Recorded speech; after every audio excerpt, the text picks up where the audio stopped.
No la necesitaba, pero la conocí una noche de abril.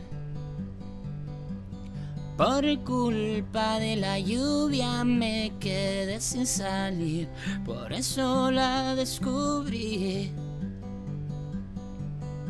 Buscaba en su regazo la felicidad, palabras tiernas para susurrar y estar soñando juntos hasta el despertar.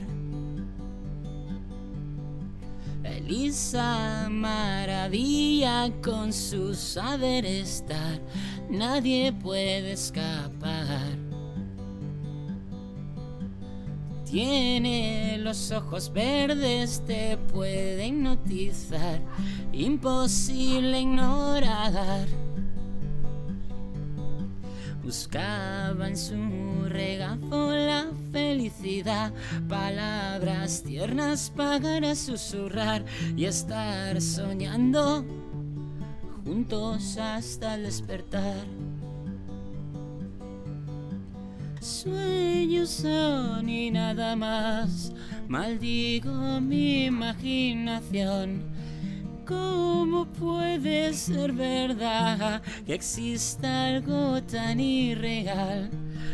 Un milagro y nada más yo pido para soportar sonrisas de Elisa.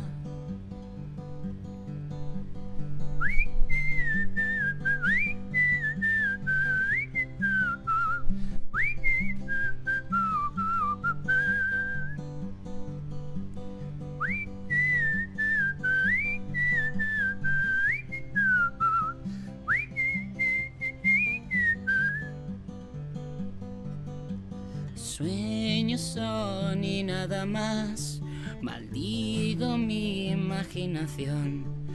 ¿Cómo puede ser verdad que exista algo tan irreal?